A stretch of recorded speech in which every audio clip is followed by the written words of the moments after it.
This is the UFC. This is real life. Anderson Silva, you absolutely suck. This game ain't for the weak. Get up here, bitch. Little monkey look like little John Jones. So I don't feel sorry for him. This is combat. I pulled that sumbitch out, and I beat him over the head with it. Good luck with your podcast.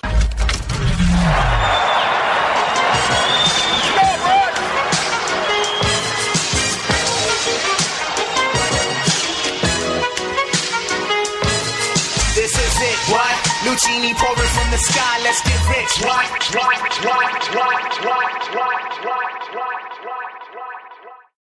Welcome, everybody, to your own personal little piece of MMA history.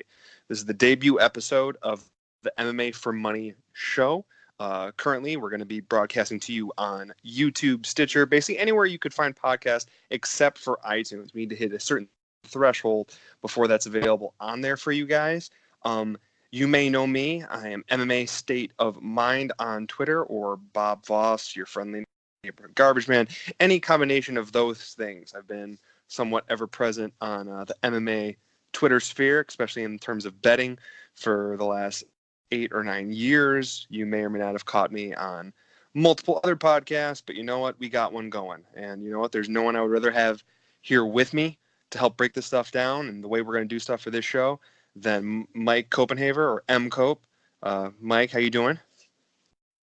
I'm doing wonderful, man. A pleasure to be here with you. Now, you may remember me and Mike on a previous show. This is going to be a very similar format. It's also going to be posted on the same site. The general way we're going to do things is we're going to review a previous card that we will have previously previewed.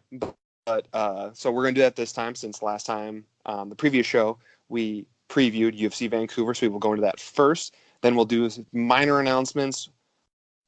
Likely one will be related to the upcoming card.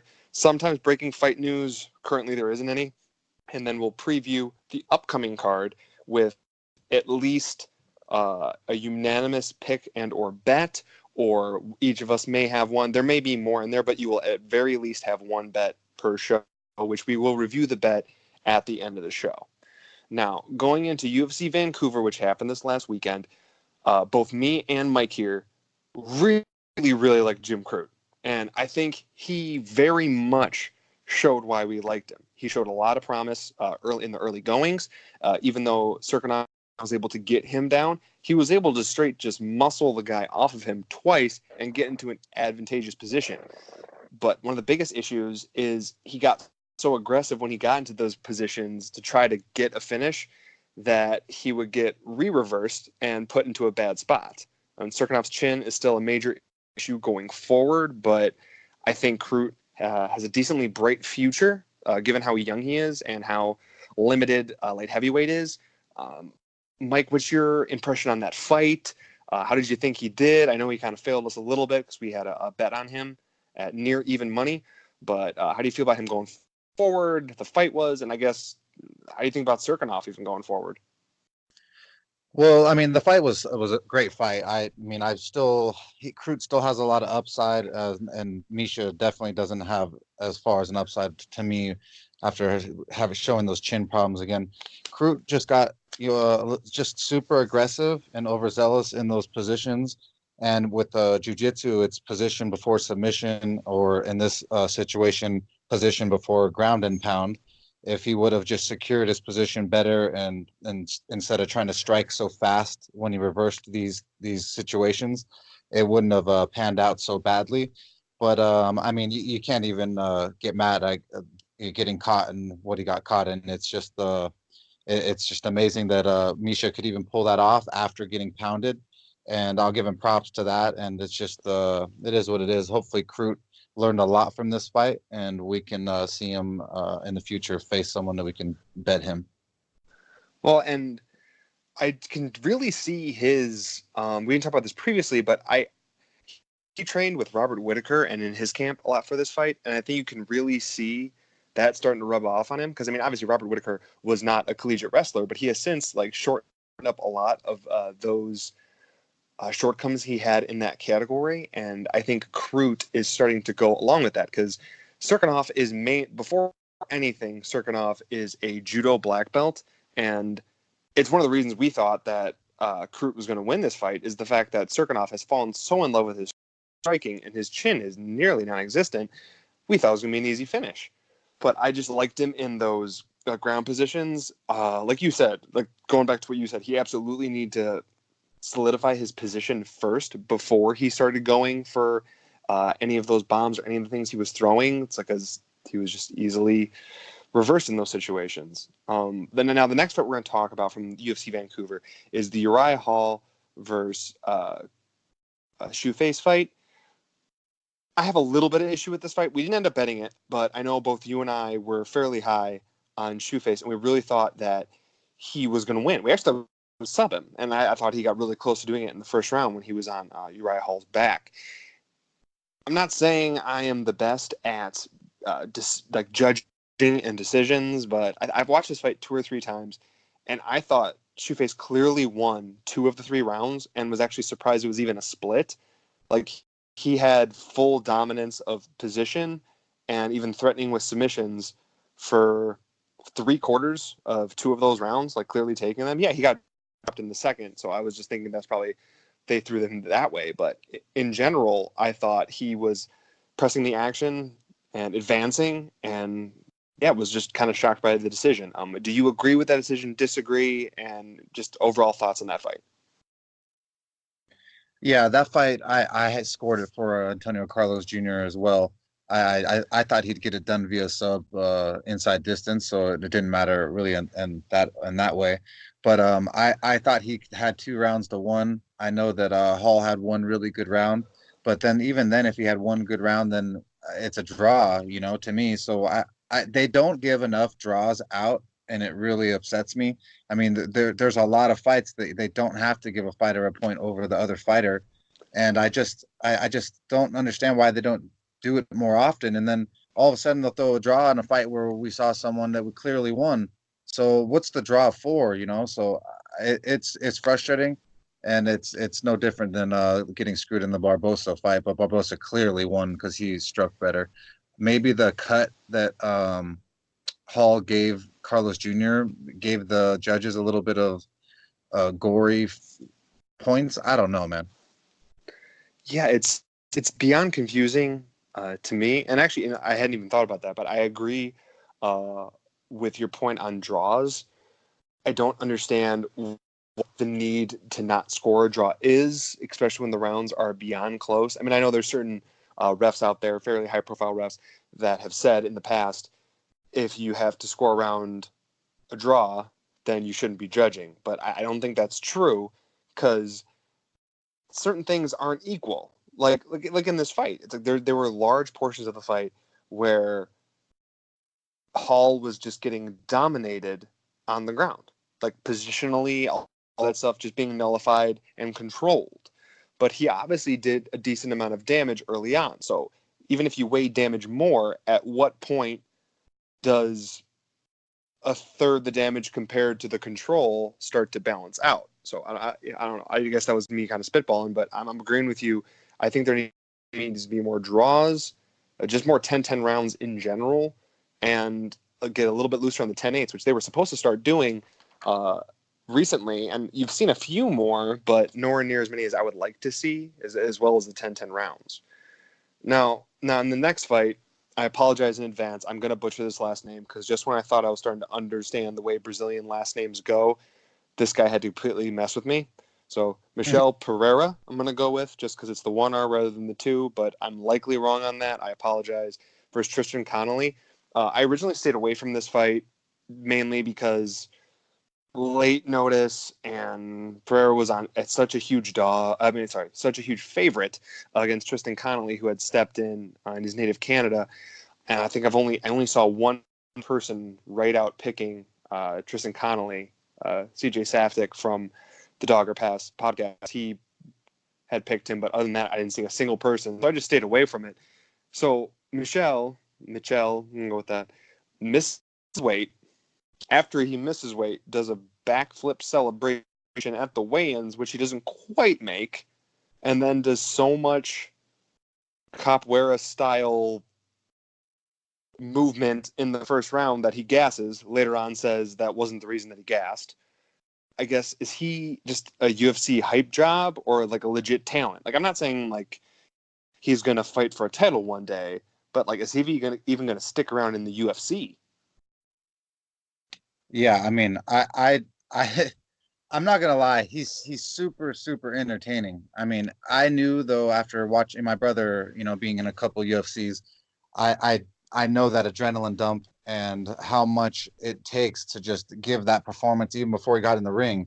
It was like he had a round and a half fight before he even stepped in the octagon, and then he starts doing just jumping jacks and somersaults and all kinds of backflips and I don't even know what. But Connolly is the real story, man. I mean, talk about being outsized and no everyone counting you out, and then you come in your own country on 6 days' notice and put on this performance and show the grit and heart that he does. And his jujitsu and positionally defense was just amazing. So I just can't wait to see him at his weight class against some of the guys that have less hype than Michelle had in the octagon, because he was such a big favorite that day. It was an amazing performance to see Tristan Connolly get this win. I was kind of confused on how Connolly got the win bonus for fight of the night, right? For Michelle and him. So he got Yes. the 100. So he got 100,000. But I don't know if you've ever seen, but in the past, I thought that the other fighter doesn't get the other fighter's purse on that.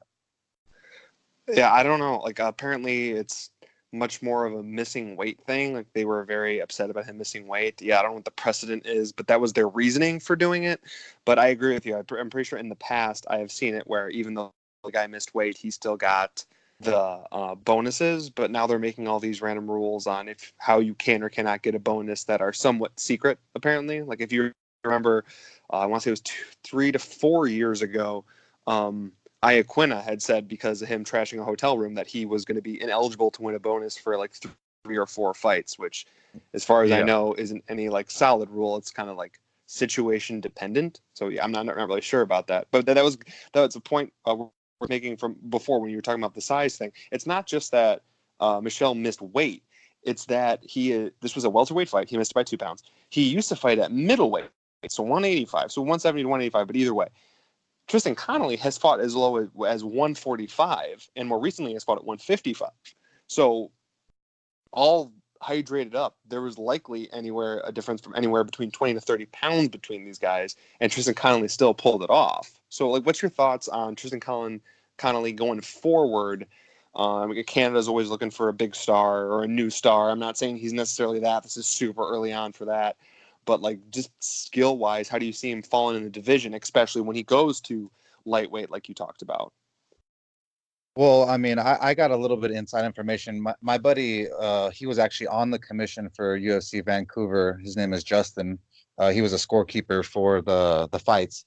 And during this bout and after this bout, Bruce Buffer came up to my buddy and said, "That's what he gets for showboating before the fight."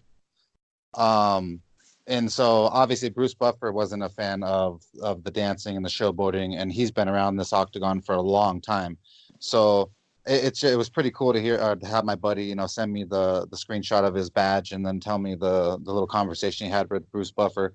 But with Connolly, my buddy Justin just said he's from Vancouver and he loves UFC, and that's how we got to know each other. And I only know him because of MMA. And if it wasn't, and so he told me that the roof blew off the building there louder than anything that happened, and it was the best thing. So he's going to be a huge star out there now. They've built something they can't stop really. So I think that they know that, and they're going to give him a favorable matchup at 155, 145, wherever he would like to go. I think after helping them on 6 days' notice, that they'll throw him the bone this time, and he'll get a full camp, and he'll get someone that he can, I think, show his submission skills and sub them in octagon for us, maybe even in a Canadian card.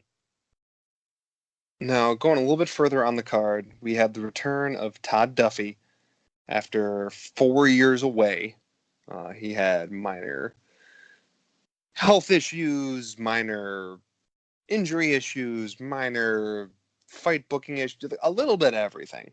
Some people you might say it was a USADA issues if you look at old pictures compared to new pictures, but not one to have any insider information, at least on this fight. Going against Jeff Hughes, who, of any of Todd Duffy's past performance, probably looked the most like Mike Russo. And if anyone knows how that went in Chicago, it did not go so well for Todd Duffy. But in this fight, Todd Duffy actually seemed to be doing very well early on. He dropped him a few times. He was landing hard. Obviously, he was starting to gas because like the strikes were getting a little bit wider and just further away from his body, not protecting his own head. And just when he started to slow down a little bit, there's an eye poke. Or as Todd Duffy says, there's an eye poke. Not 100%. I couldn't necessarily see the eye situation, but either way, he makes it very clear he's having issues seeing. He wants more time, but since it's not a groin strike, it's up to the ref to decide, and they end up going with the eye poke. Trying to find a delicate way to put this. I mean, this is just reminding me of not even just the most recent Bellator heavyweight fight, but just this seemed like a Bellator heavyweight fight. Something crazy happening, ref getting involved, getting stopped under nefarious means. Do you think, I don't necessarily want to say, do you think he quit?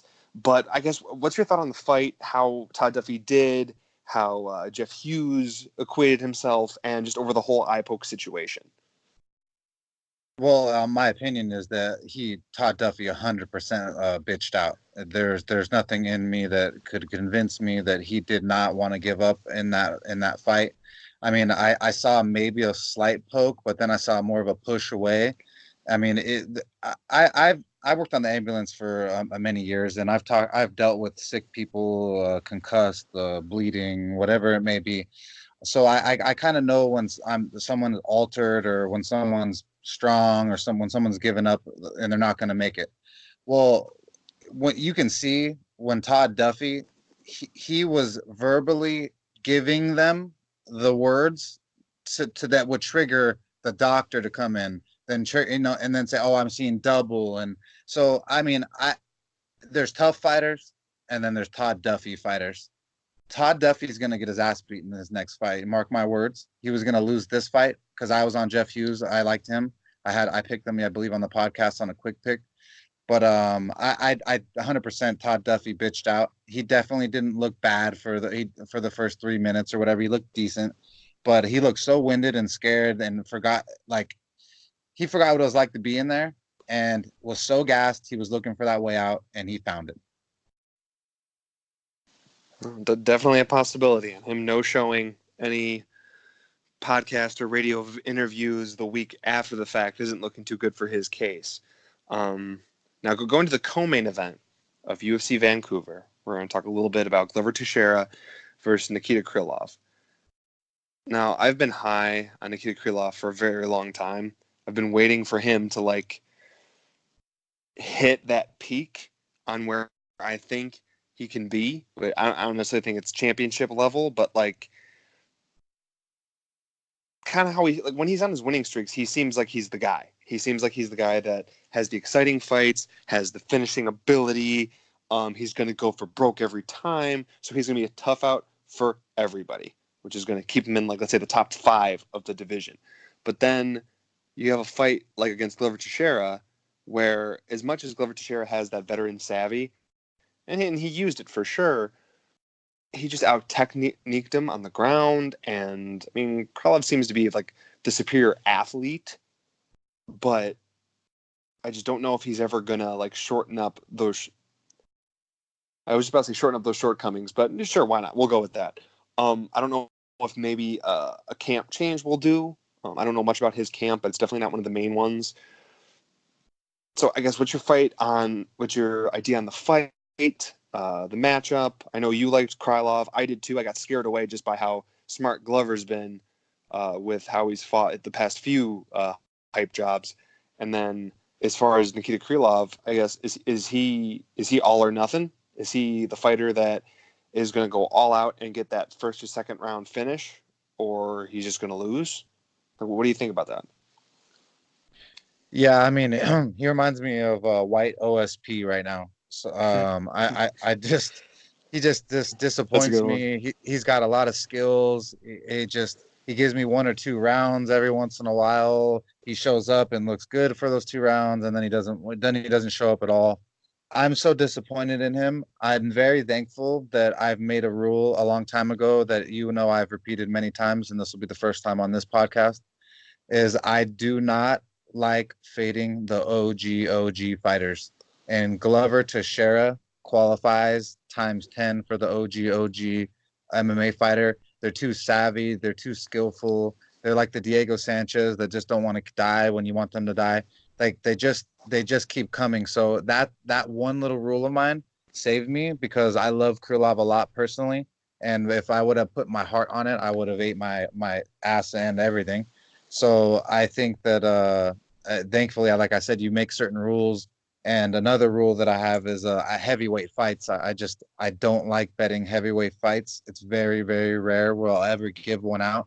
It's just because one hit behind the head and all of a sudden your fighter is just gone and it gets ridiculous. So I disappointed in Nikita Krylov, but Glover Teixeira, man, look at his age, be doing what he's doing to these young kids. It's really impressive because he's one of the only guys that's kind of just got a thing going on, a win, a lose, or and he's got it's decent. Well, and how crazy is it? It's like, I mean, I was looking at his record not long after this fight took place, and his only losses are to the 3 best guys to ever grace the division, at least in my opinion. It's like John Jones. He lost to Gustafsson, lost to John Jones, and he lost to Rumble. Yep. It's like there's definitely worse guys to lose to, and a lot of the other guys at light heavyweight have lost to such guys. But and he has he had the decision loss to Corey Anderson, but Corey Anderson is kind of floating around that area, other than the fact that his chin isn't the strongest. Like if Anderson had a vintage Glover type chin, I would put him in the top couple of the division. It's just he can't quite take the beating, and he doesn't have the raw power. But to only lose to those guys, and Glover, I think Glover's on I think this marks a 3-fight win streak. Yeah, it's crazy. Yeah, and at light heavyweight, it's like if John Jones wasn't champion, if anybody else was champion, he would probably be fighting for the championship right now, because to have that type of a win streak at light heavyweight is few and far between. But he's kind of in no man's land, training in his garage with almost no training partners. I mean, Shoeface, I believe, is in his camp, and I don't think there's anyone bigger than a welterweight that is in his camp except for himself. And the fact that he's still doing the thing, I mean, it's impressive. I can't talk down on him. And I want Krylov to be that guy so bad, but I bet him pretty big in his return fight against Jan Blachowicz. I mean, that wouldn't be the first time that Jan Blachowicz has cost me some money, but I bet him there too. Yeah, but I just same thing. Like he has the speed, he has the killer instinct. He's like all the stuff you want, but then like the bases he doesn't have. He has like all the flash, but none of the base. It's very frustrating. Now before I hyperventilate talking about how Krylov is not who we want him to be, we're gonna move on to the next fight, which I know made me happy. I know made you happy. On the other podcast, we straight called this fight. Like very few times you might get a result right, but very few times you get like exactly what's going to go down in the round it's going to go down, how it's going to go down, like we called this fight. And I'm actually almost mad. I know you and I have talked about this. Mad how well we called it, because we bet Gaethje straight. Okay, it was right after the price dip, after everyone was freaking out over his eye infection. Okay, if you ever hear anything about Gaethje's eye, don't worry about it. Mm-hmm. No, the dude's borderline blind in the cage as he is. Yeah. He has terrible eyesight. He has like Coke bottle glasses just to be able to see. It's why his initial fighting style was how it was, so we can get close to you and get hands on you so he knows where you are. That's how bad his eyes are. So if he has a little bit of an eye issue with an infection, he's in the same state he's always in going into every fight. So we got it at minus 185. But the reason I'm upset is how good we called it. I know I talked to you and talked to a few of the guys on the team that we'll talk about over the course of doing this podcast and maybe bring on, and they actually also might have some content on the podcast side or the YouTube side on this channel. So keep your eyes open, was how much I liked Gaethje in round one, but I do not have the best history with props. That's why, for the most part, my rules currently, unless something is absolutely glaring, I stick with money line or straight bets. But man, I liked Gaethje in round one. I really, really liked it. And one of the other guys brought up putting a little bit on round one, a little bit round two. I'm like, I know, but if I know if I bet it, he's gonna get the finish in round three. I'm just that paranoid about the dang thing. Like, even I had a long conversation. It was when it was Pettis versus Max Holloway. I saw that fight going exactly how it went, but I played rounds 4 and 5 for the finish for Max, and the finish was in round 3. Like, that's how paranoid I am about this stuff. I just thought Pettis could last a little bit longer, and this one I knew Cerrone would get out of there, but God, I'm frustrated about that. Sorry. Pausing, regaining composure. I actually really liked Gaethje in this fight because he did show a few new wrinkles. He wasn't just like balls to the wall, gonna attack Cerrone. I mean, he did that obviously, but he actually threw counter shots. He lined everything up. He had a little bit more defense, which is great to see from him. And this now marks, I believe, his third first round finish in a row. That's awesome. What's your thought on the fight, and who do you think's next for Gaethje? I mean, I know everyone's bringing up either Conor or the Khabib Ferguson winner. I mean, Gaethje's the one who brought up the Khabib Ferguson winner, which I like that too, and I hope that happens because I'm still one to think that the Conor fight's a little bit of a nightmare match for him. So so how do you feel about those matchups? Who else would you like to see him fight? And then if you could bring up something about Cerrone, just where you see him in the division. I mean, who you see him fighting next. I mean, I guess I haven't even thought about that. So while you go, I'll try to think of a good opponent for Cerrone, preferably at 55, I guess. But go ahead. Well, Justin Gaethje, he's absolutely amazing, man. He's a destroyer. I actually was a Justin Gaethje hater. I used to think that man, that he wasn't that good, that his striking was garbage. This was like in the World Series of Fighting type days. I think he beat Brian Foster with some leg kicks, and then if it makes you feel better, I bet on Brian Foster in that fight because I thought the moment he fought someone that actually had a full game, they'd be able to beat him. So I lost on that one too. So I had Brian Foster in that fight, and I lost that money real fast with those kicks. That was the day that I decided, wow, dude, this guy is a lot better than you thought. You need to pay more attention to lower leg kicks, especially the calf, the knee area, that the damaging area. It is so amazing to watch him and the power that he throws into these kicks, dude. I know we talk about Barbosa, but Barbosa this is the new Barbosa. This is a different level type of Barbosa.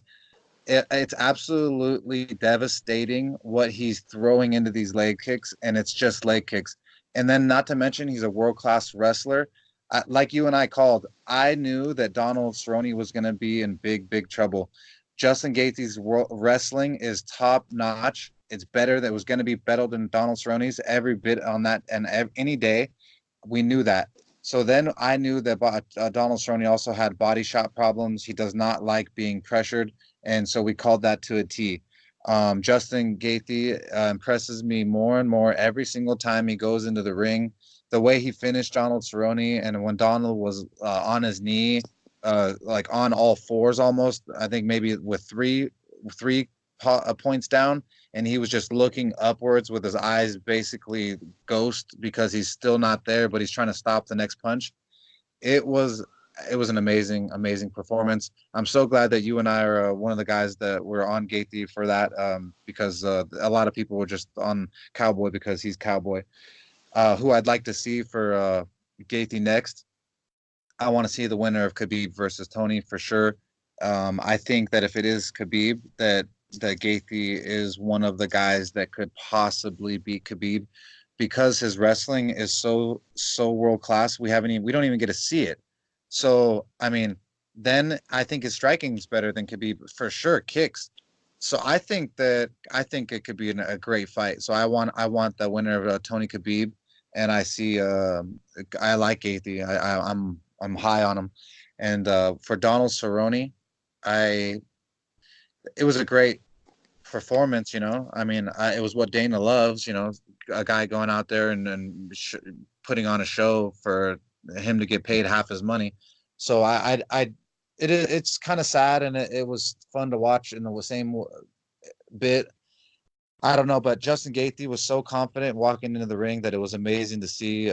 He must have known that he had the power, the kicks, and the wrestling to deal with Donald, because all I heard before the match was about a kick knockout in practice. Yeah.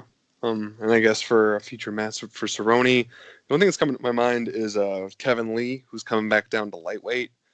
Kevin Lee has just enough holes that Cerrone, being the veteran, could get a submission or a win over the course of 5 rounds. But I mean, I guess that I would say that's if he wants to keep doing it. But it's Cerrone. He's going to have a special sit-down talk from Dana for him to finally hang everything up. Now, at this point, go ahead. Well, maybe then we could do Dustin Poirier versus Cowboy for fun, maybe. I could be down for that. It's 2 big name values. That's something like a headliner card. No, yeah, I like that. I like that a lot. Now, for those that will be checking out a podcast from me and Mike for the first time here, we have a certain order that we're going to be going things in. We just did a little bit of review of the past event. We're going to do a few news and or announcements, and then this time was only 2. There's probably not going to be many, and then transition into the preview for the next card. And for the preview, we will always go through the main card, making picks and announcing if we do have a bet. We'll also bring up some fights on the prelims if they're an interesting fight or if we have a bet on it. We will likely not go over the entire card all the time for time's sake, but we will for sure hit the big fights for everybody. Now, as far as the news goes, it's a little bit of a somber moment for me, because if anyone knows anything about me or follows me on Twitter and sees what my current avatar is, my guy is David Branch, the original champ from World Series of Fighting, who was doing the dang thing. He just got popped by USADA for what I believe is an HGH precursor. He got a 2-year suspension, but also since he's coming off not the best record, the UFC has decided to release him. Sad day for me, but I mean, I guess David Branch can go back to what was WSOF and go to try to get $1 million in any one of those tournaments. So I guess what's your thought on David Branch popping? And I guess what organization would you like to see him fight next? Because we all know he's not going to retire. Yeah, well, I mean, it's not surprising that he finally got popped with something. I mean, he is one of the older guys. It is kind of hard to keep up with the younger generation. And I don't really blame him too much. I don't know what he got popped for exactly. And it's kind of sad. He's one of the more impressive jiu-jitsu guys when it comes to, like, he had some decent striking. So he did a couple things that impressed me in his UFC fights. So I mean, he always has that on his resume, and I definitely see him going over there to PFL with such a close relationship with those guys. Now, one thing we like to try to do is in one of the news or announcements have something linked to the upcoming card to kind of have a nice little transition.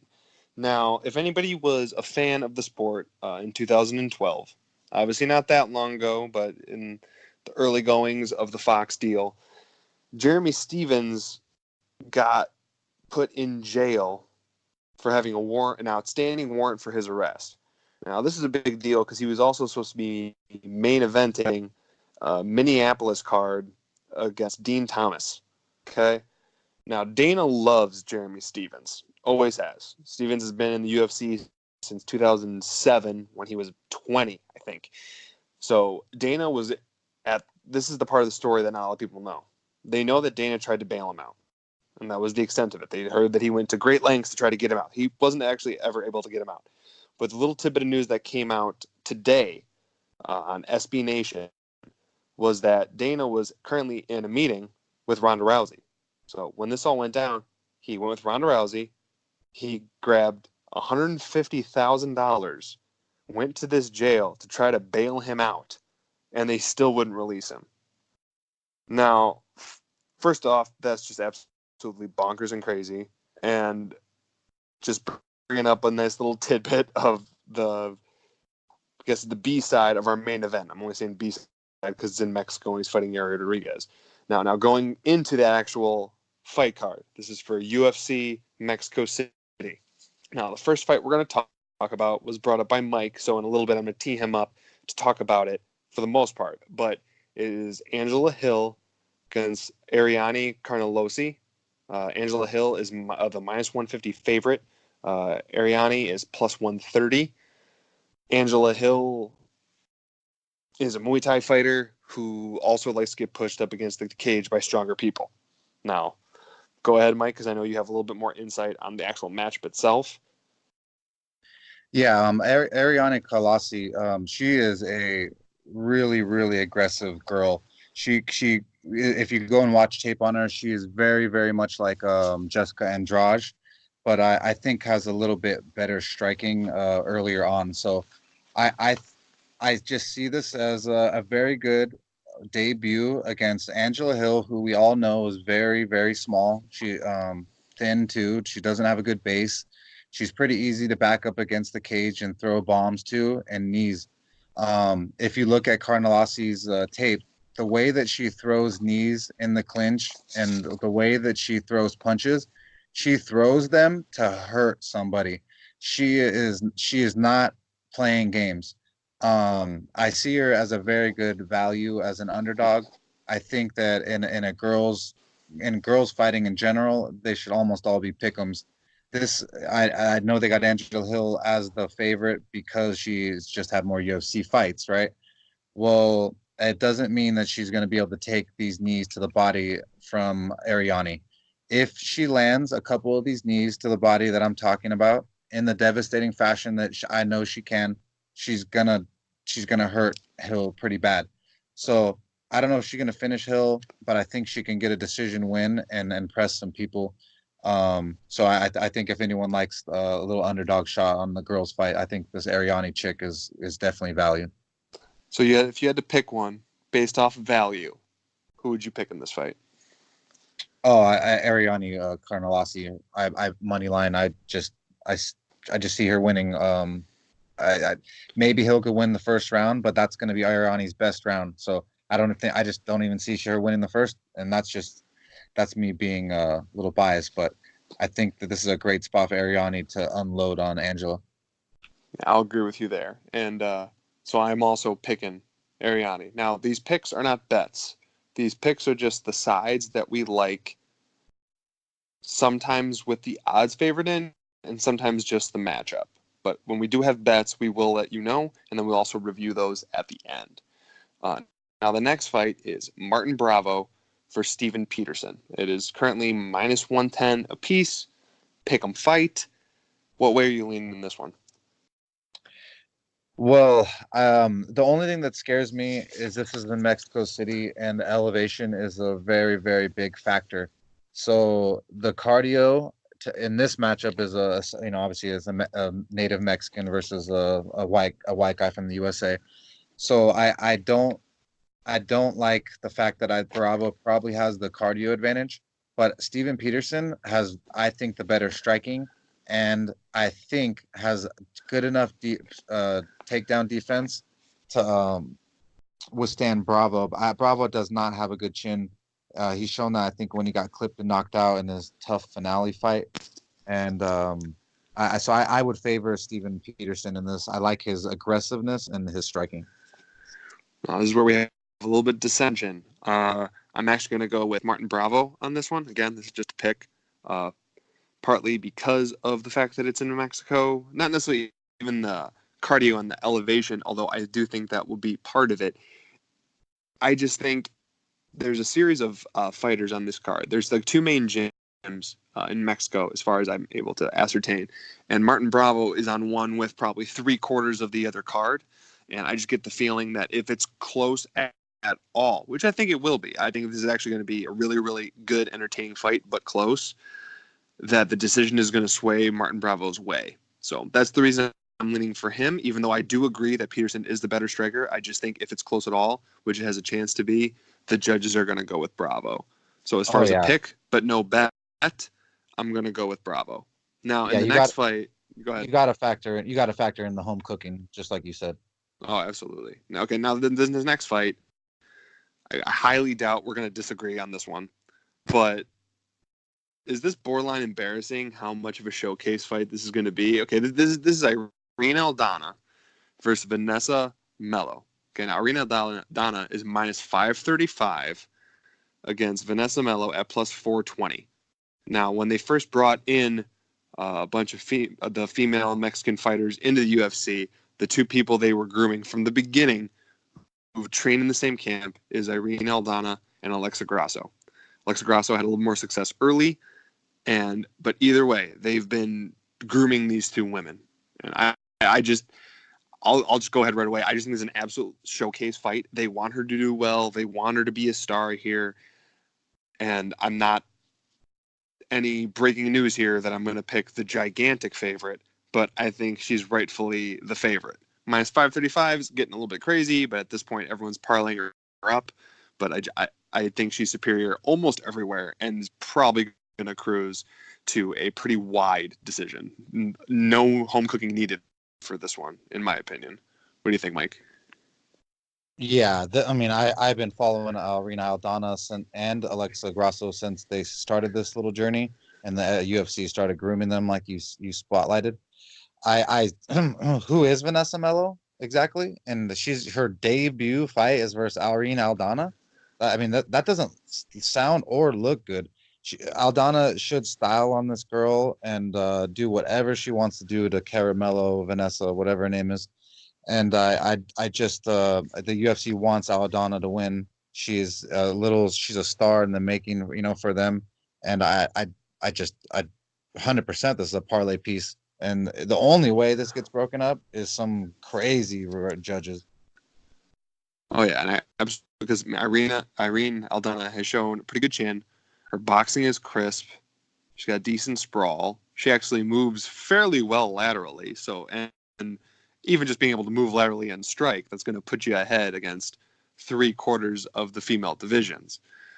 Now, going on to the next fight, this fight actually, I will go first on this one because I do have a bet in this next fight. The next fight is Brandon Moreno versus Askar Askarov. Brandon Moreno is a tough alum. He did not win tough. He lost, I believe, it wasn't in the finale, but just before against Pantoja. He actually rematched him later and still couldn't beat him, but has a win over Dustin Ortiz. Currently, his only two losses actually in the UFC are versus Pantoja and also against Sergio Pettis, two of the higher class of the flyweight division. He got cut after those losses. He got a quick win in LFA, and now he's back. Now they're back in Mexico City, and after the UFC decided they're still going to keep a flyweight division. I really like Brandon Moreno. I always have. I think his skill is finally starting to catch up to his athleticism. He's still really young. He's 25, but he has got some world-class competition already under his belt. Just a ton of UFC experience, has felt what it's like to get booted out, came back with a vengeance with a finish to get brought back in, and he's currently plus 140 against Askar Askarov at minus 160. I'm putting a little star on that odds because I actually bet him a little bit earlier when he was plus 145, but I guess the bet we'll be giving out would be the plus 140. Askar Askarov is a veteran of the ACB, so judging by looking over his record and watching a few of his fights, he was one of the guys they liked. So he got set up in such a way to look really, really good. That's in my opinion. Now, most of his wins are by submission. He's actually pretty good on the ground, but one thing I don't think he's going to be able to handle is Brandon Moreno's scrambling ability. The only thing that ever worries me about Brandon Moreno is him going too hard early. It's kind of a young guys thing, going too hard early and then fading later. It's what hurt him so bad against Sergio Pettis, because if you rewatch that fight, he 10-8'd Sergio Pettis in the first round. It was utter domination. But he did not get the finish. He slowed down dramatically and then lost the rest of the fight. Now, also, this Askar Askarov is no Sergio Pettis, but he's decent. So if this was a pick'em fight, I might stay away. I still like the Moreno side, but I'd probably stay away. But to get such big dog odds on Moreno, on a guy who I think should be even slightly favored in this matchup, I can't turn it away. So I currently have a bet on it for 1 unit at plus 145. And Mike, where do you land on this fight? Yeah, well, I'm definitely going with Brandon Moreno. I don't see how the Askar is going to be able to handle the scrambling ability and the pace that Brandon's going to set. He's learned so much in the losses that he's taken.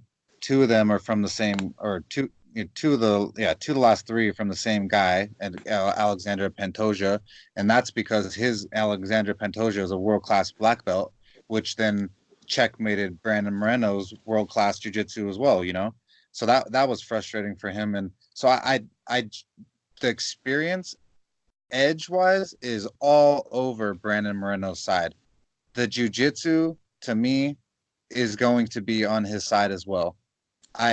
So unless this little Russian dude is some crazy striker, which he likes to submit people more than he likes to just strike. I just don't see it. I don't even know how we're getting dog odds on Brandon Moreno, besides the fact that the other guy's just undefeated and everyone's excited about Russians because of Khabib. But if they liked this Russian that much, they would have put him on the Dubai card, or they would have put him on the Russia card, or something closer to home. That's just my opinion. I would definitely follow your Brandon Moreno money line. I think it's got a lot of value. Now, in the co-main event of this fight card, you have one of the other women that the UFC has been really high on from Mexico. It's Carla Esparza versus Alexa Grasso. Alexa Grasso is the native Mexican. Carla Esparza is a high school wrestler. Feel like she did some collegiate, but I'm not sure. But she has more of a wrestling base than most other women, especially in this division. This is 115. Alexa Grasso has the boxing background. It's actually pretty slick. How do you see this fight going, Mike? Well, I've been big on Grasso since the beginning. I really like her striking. It's for the women's division. I think is pretty crisp and sharp. I think she, boxing wise, should eat up the Cookie Monster Carla Esparza all day. I don't see any edge there besides Carla Esparza's wrestling, and possibly could get a submission, but I don't see it. I think this is the end of Carla Esparza's road. I think that the UFC sees the upside of Alexa Grasso, and then Alexa Grasso is going to perform for the first time in front of her country and get a huge win. I do think Alexa Grasso is going to win, and she actually has fairly decent odds right now. She's minus 125, so getting closer to even money. She gets anywhere near even money. I would start looking a little bit closer on that. Esparza definitely has a path to victory. Like you said, the wrestling. But she gets so gun shy in the striking exchanges that she starts shooting from way too far out. And the further out she tries to go for it, the easier it is to sprawl or sidestep or just get out of the way. Now, if the odds on Esparza were better, because at plus 105, I don't think that's worth the risk. I mean, I know her like best friend and training partner, Felice Herrig, beat Alexa Grasso in wrestling, basically, and Esparza is the better wrestler than Herrig, and actually beat Herrig way back in the day with wrestling. But I don't think she's good. She's over the hill in fight years, fight experience, everything. She's slipped up so much recently. Like, she's a shell of what she used to be as a fighter. Like, coming up through Invicta and even early on in the UFC, she never really advanced past what she was, and she still thinks the same stuff works, but you have women like Alexa Grasso that has so much more nuanced and like depth of boxing and striking than the female fighters used to. And Carla Esparza is just throwing wild punches.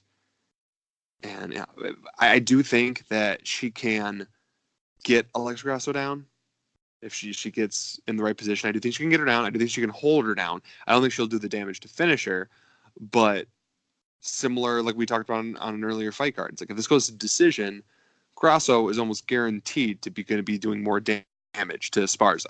Esparza might have control for more of the fight, but I don't know. At plus 105, I can't take the shot at Carla. She has too many brain lapses and doesn't even go to her powerhouse wrestling when she needs to, and is hesitant, gun shy.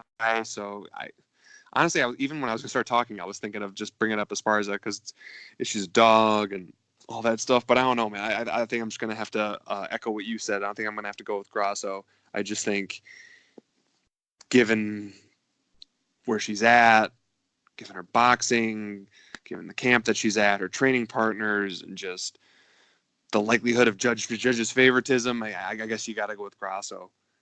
Okay, now the main event for the UFC Mexico City card is Yair Rodriguez coming off his utterly sensational, ridiculous finish of the Korean Zombie with that elbow in like the final second of a 5-round fight.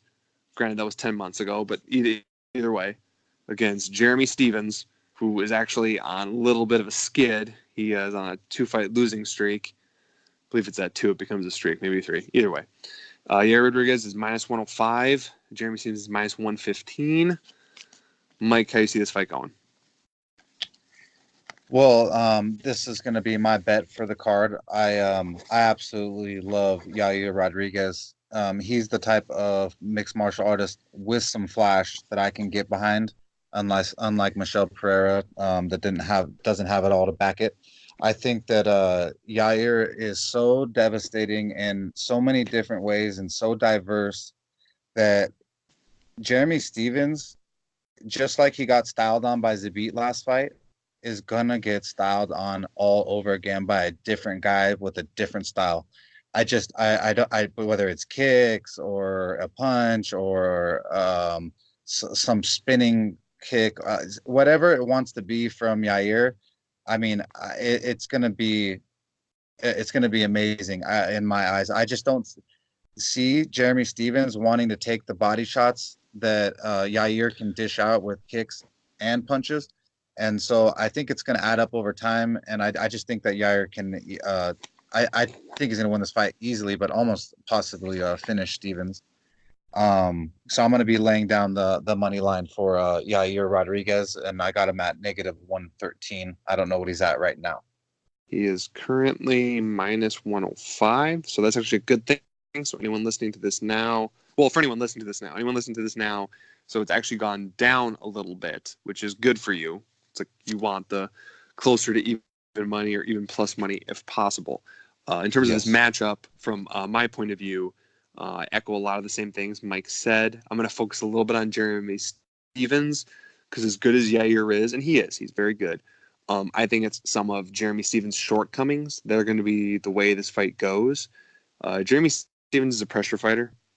And I do think Yair can have an issue if you could pressure him back towards the fence. And actually, the Korean Zombie did a great job of that. In general, I do think the Korean Zombie was winning that fight before he got finished. Although it was close. Like, Yair wasn't getting blown out. But I do think Korean Zombie was winning. At least winning that round, which eventually got a close but winnable decision before Yair got the finish. But that's one good thing about Yair. He always has the possibility of a finish. Now, as much as Jeremy Stephens can be a pressure fighter, he has a couple different kinds of pressure. He has smart striking pressure where he is going to back you up. He's going to do slight dips. He's going to back you up against the fence, and that's where he's going to put on his serious power because he does have some serious power when he plants his feet. He has knockout power. But with as much as Yair moves, I don't think he's ever going to get the chance to plant his feet and throw with all his power. And And Jeremy Stevens will go full barbarian if you piss him off, where he'll just run forward, not intelligently, like hands down, ready to throw, chin up in the air, I'm coming at you. He has that dog in him. And when that comes up, he does not fight smart. And Yair, his output is at the worst spots double what Jeremy Stevens is. So I just think over the course of the fight, he's going to be landing the more shots, the more meaningful shots, the more unorthodox, flashy shots. And you could say whatever you want about those, but when they actually land, not like when we were talking about Michel Pereira, the last fight, where he's just doing the moves for the sake of doing the moves. Yair Rodriguez does the moves and they land, which makes him that much more impressive to judges. So Stevens has the possibility to back up Yair against the fence. Yeah, Jeremy does have kind of a weird cardio. Like, he has really, really good cardio.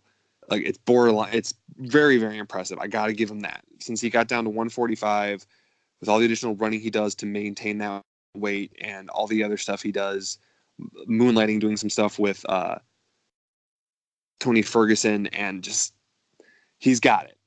He's been down for her interview 6 weeks. He's already been down in Mexico City. I think 7 by the time the actual fight takes place. So he's acclimated.